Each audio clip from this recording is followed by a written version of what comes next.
दोस्तों, हम में से शायद ही कोई होगा जो केदारनाथ मंदिर के बारे में जानता ना हो। लेकिन क्या आपने कभी सोचा है कि इस मंदिर को किसने और कब बनाया होगा?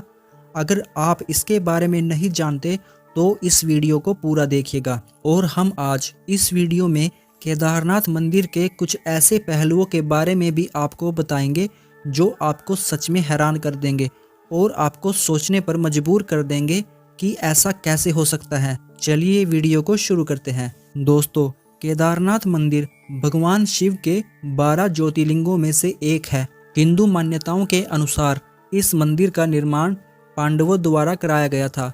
इसके पीछे एक बड़ी रोचक कहानी है।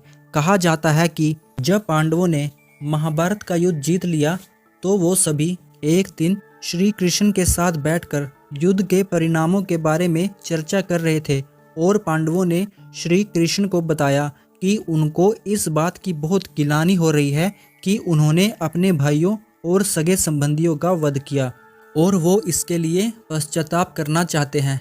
तभी श्री कृष्ण ने उनको कहा कि उन्हें उनके पापों से मुक्ति केवल भगवान शिव ही दिला सकते हैं। इसके बाद अपने पापों से मुक्ति पाने के लिए सभी पांडव भगवान श्री कृष्ण से आज्ञा लेकर काशी की तरफ भगवान शिव से मिलने के लिए चल दिए। भगवान शिव को पांडवों के आने की सूचना मिल गई थी और वो उनसे बहुत क्रोधित थे और पांडवों से मिलना नहीं चाहते थे। इस वजह से भगवान शिव काशी से चले गए। जब पांडव काशी पहुँचे तो उन्होंने भगवान शिव को हर जगह ढूंढा पर वो उन्हें कहीं नहीं मिले। इसके बाद पांडव भगवान शिव को ढूंढते ढूंढते हिमालय के पहाड़ों पर बसे हुए उत्तराखंड के गढ़वाल क्षेत्र पर पहुंच गए। जब भगवान शिव ने पांडवों को अपने पीछे आते हुए देखा तो वो वहां पर चल रहे बैलों के बीच में बैल का रूप धारण करके उनके बीच शामिल हो गए ताकि पांडव उन्हें पहचान ना सके। जब पांडवों को महादेव कहीं नहीं दिखे तो भीम को एक उपाय सूझा। भीम ने अपना विशाल रूप धारण कर लिया और अपने शरीर को पहाड़ों से भी ऊंचा कर लिया और बड़े ध्यान से सभी जगह भगवान शिव को ढूंढने लगे। भीम के विशाल शरीर को देख के सभी बैलों में अफरा तफरी मच गई और सभी बैल इधर उधर भागने लगे। लेकिन भीम ने देखा कि एक बैल अपनी जगह पर बिना डरे खड़ा है। भीम समझ गए कि ये भगवान महादेव ही हैं जो बैल का रूप लेकर हमसे छिप रहे हैं और इस बात का पता भगवान शिव को भी लग गया कि भीम ने उन्हें पहचान लिया है और भगवान शिव बैल के रूप में ही धरती के अंदर समाने लगे। भगवान शिव के अवतार को धरती में समाता देख भीम बहुत तेजी से उनकी तरफ भागे और अपने दोनों हाथों से बैल की त्रिकोणी पीठ जकड़ ली। भीम के पीठ जकड़ने की वजह से भगवान शिव की बैल रूपी पीठ वहीं पर रह गई और उनके अन्य 4 भाग अन्य स्थलों पर निकले। इनमें भगवान शिव के बैल रूपी अवतार का मुख रुद्रनाथ में, नाभि मध्यमेश्वर में, भुजाएं तुंगनाथ में और उनकी जटाएं कल्पेश्वर में प्रकट हुई।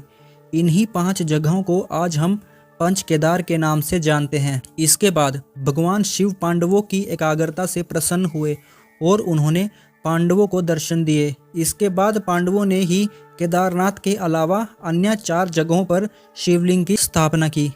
हालांकि बाद में यहाँ पर मंदिर का निर्माण पांडवों के पुत्र महाराजा जन्मेजय ने कराया था, लेकिन समय के साथ साथ मंदिर की स्थिति खराब होती गई और फिर बाद में 8वीं शताब्दी में आदि शंकराचार्य ने वर्तमान मंदिर का निर्माण कराया। आदि शंकराचार्य वही महान इंसान थे जिन्होंने पूरे भारत की पैदल यात्रा की और चारों दिशाओं में 4 धामों की स्थापना की।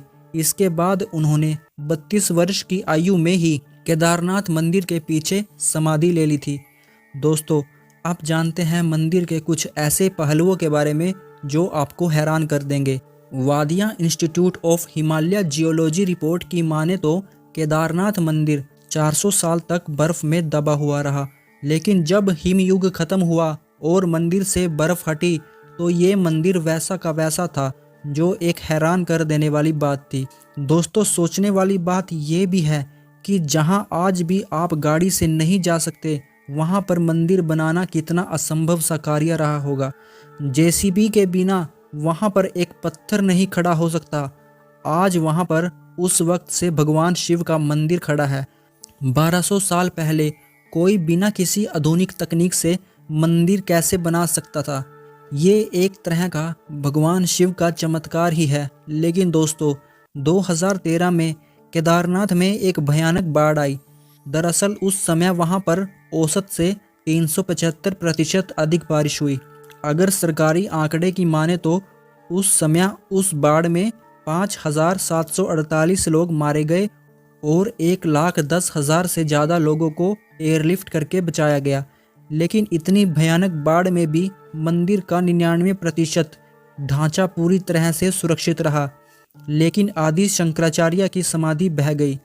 जब वैज्ञानिकों ने यह ढूंढने की कोशिश की कि इतनी भयानक बाढ़ में भी मंदिर सुरक्षित कैसे रहा, तो उन्होंने पाया कि जिस दिशा में मंदिर का निर्माण किया गया और जिस जगह पर निर्माण किया गया वो ही इसके पीछे की वजह है, जिसकी वजह से मंदिर को कोई नुकसान नहीं हुआ।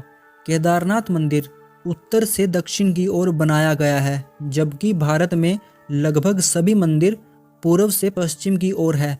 वैज्ञानिकों के अनुसार अगर केदारनाथ मंदिर भी पूर्व से पश्चिम की तरफ होता तो पहले ही नष्ट हो चुका होता। खास बात यह है कि इस मंदिर के निर्माण के लिए जिन पत्थरों का इस्तेमाल किया गया वो वहाँ पर मौजूद ही नहीं है। जरा सोचिए उन पत्थरों को उस समय में कहाँ से और कैसे लाया गया होगा। ये ऐसे पत्थर हैं जिन पर बर्फ, पानी और तापमान का किसी का असर नहीं होता।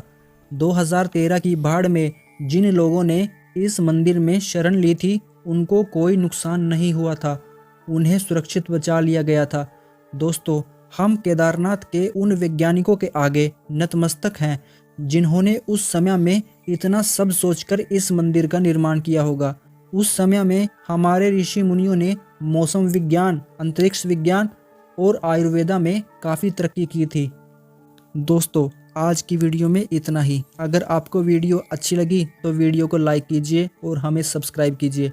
मिलते हैं आपको अगली वीडियो में एक सच्ची कहानी और एक सच्चे रहस्य के साथ। तब तक के लिए नमस्कार, धन्यवाद।